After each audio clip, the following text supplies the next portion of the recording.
when you solid and you had to fight and you had to do this here, you had to sleep with one eye open, you had to wait for these laws to feed you, they done put you on a 5-day fast, everybody on lockdown, you done jumped on the laws, they pulling everybody out handcuffed on this rope, beating them, throwing them back in the cell. When you had to live that life, man, it's like you ask yourself every day, man, if I was dying in 5 minutes, how important would this?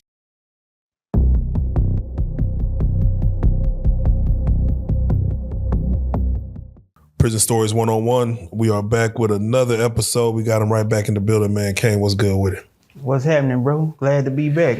Man, once again, I got to say thank you for coming on, man. It's very few and far in between where we get these prison stories that resonate with so many years that people just kind of resonate to not only the voice, but also to the message.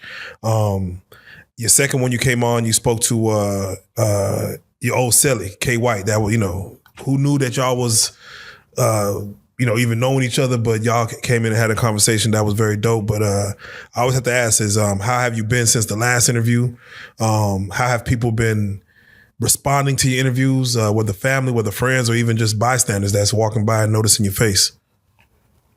I've been approached by a few people, man. Those in my neighborhood around me, they see me, they didn't even, they were like, man, he looked familiar. And then some of them I just straight up told. As far as my family go, they was kind of like, what I'm doing and things of this nature here. And speaking about my partner, K. White, I'm still in touch with him. I talk to him every week, wishing him the best, because his situation a little bit complicated, but everything come with trials and tribulations. Hell yeah. If you don't mind, go ahead, reintroduce yourself. Tell them where you from and also how much time you did. I'm Kane. I classify myself as being just straight up out of Dallas, because I done growed up on Dixon, growed up in the Grove. Them two spots right there, that's where I'm from. And as far as my time trapped in that cage, man, it's a saying, I really wasn't a prisoner, I was a hostage, man. People say that when they locked up just as a little joke, because a hostage is somebody held against your will, and you know how it is. I don't care what I did wrong. I ain't volunteered to be in cuffs. That was something I was forced into. But I played prisoner for at least about 20 years, man. Could have been 21. Man, now that in itself is a long time. And again, I appreciate you for coming and telling your story. And what I want to do is I want to kind of dedicate this portion right here in this conversation to just the mental health, man, the mental health aspect that prisoners go through. We were talking off camera and you had mentioned something as far as, being a man. There's one thing when you go to prison for making a mistake as you're already an adult, 25, 30, 35, whatever. Right. But it's a different thing when you raised in prison, meaning from a boy, adolescence, where you make a mistake, you did something out here in these streets that sent you up that way, 17, 18, 19, you actually become, so I guess I hate the word institutionalized, but basically raised by the state. Right. Whether from TYC to TDC.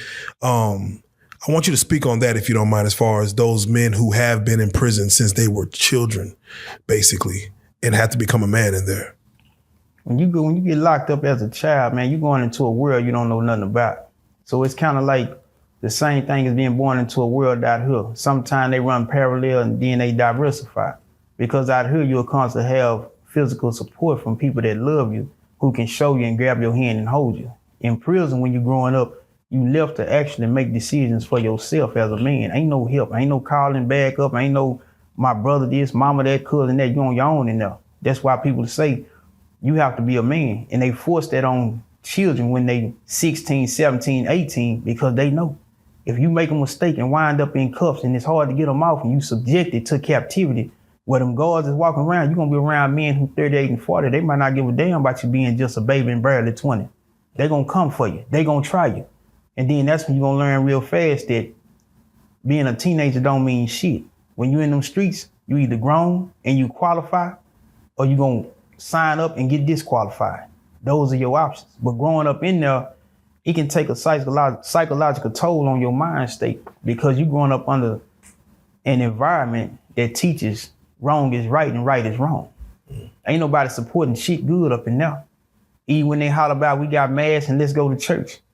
You got niggas preaching about God that they don't even serve. Because the same nigga telling you about God that a member of your prison society is the same nigga fucking punks.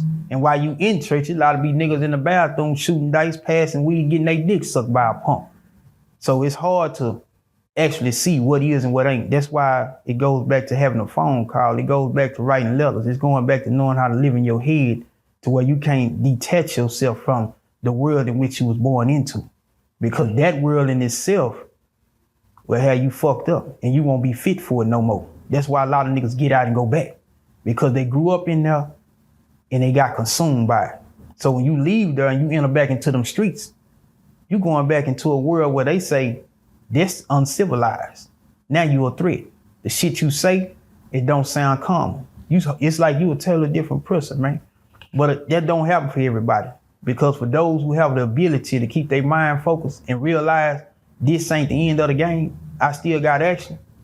Them the ones who come back out here and make something out themselves, man. Because it's easy to give up in there. And a lot of people don't understand, giving up in there can be displayed in how a nigga function when he get out. You gave up a long time ago, man. You sat in that cage 24 hours a day, 365 and did over 4 or 5 years, and you get out here in these streets with no plan, no direction. Or let's say you don't have direction, but you ain't got the audacity to ask somebody, stick your hand out, go where the information is at. You gave up. Prison did its job. You succumbed to what they had to offer, man. And you never subject yourself to that shit. That's why I salute any nigga when he go to jail and they say, hey, sit down, he stand up. When they say get off that fence, he say, fuck you in that fence. When they say, why you ain't shaved? And niggas say, man, I'm not cutting my shit. Them the niggas that they know, we got to hold them long as we can. Because when they get out, they fuck around and stay out. Because they never view our environment the way we want them to. Prison has a way of creating a picture where you got false kings and queens and a bunch of servants and slaves. That's why a lot of guards will show up there and they'll treat you like you shit. Because to them, I'm the ruler and you got to obey what I say. They don't give no regards for your humanity. So growing up in that cage like that, man, you know, that shit can get real twisted as far as your mind go, but it depends on the individual. Because everybody not looking at the same, and some shit gets said and done don't affect everybody the same. Niggas learn how to shake shit out. But the downside of that is going in with a baby, what I learned, bro. Yeah. You lack female affection. That's the emotional side of man. You already less emotional by nature. So when you enter there as a baby and you surrounded by a number of niggas, you used to dealing with number of niggas. So when you talk to a man, you don't sugarcoat and hold that nigga hand. Everything come out your mouth, it is what it is. Fuck how a nigga feel. But then when you leave there, after you've been cultivated like this here and you get to dealing with a bitch, she don't understand why is it that when she hollering and screaming, you sitting here looking at her like she crazy, man. And then when she start talking, she telling you, you act like you don't give a damn, this, that, there, and the other. So her mouth get to saying any and every goddamn thing. Long as you keep in mind that her words are just words and you're not a sensitive nigga, because some niggas are too sensitive and lack the understanding to realize that a woman's words do the same thing a nigga do with his fist. That's why niggas will turn around and hit on a female real quick. Like me knowing that a female has that option and that's one of her main go-tos is her mouth.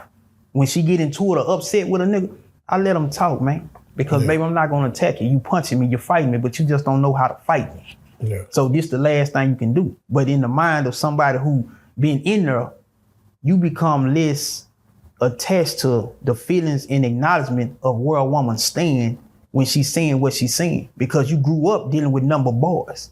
You see what I'm saying? And boys don't run around saying, ooch, ouch, help me with this and help me with that.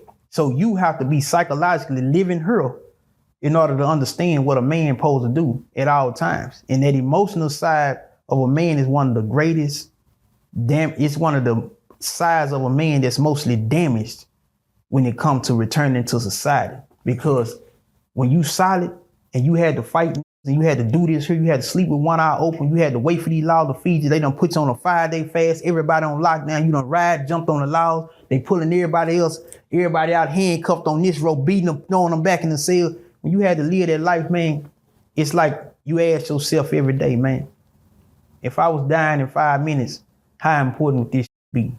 So when you think like that, a lot of shit don't move you, man. You see shit and you don't see shit. You hear shit and you don't hear shit.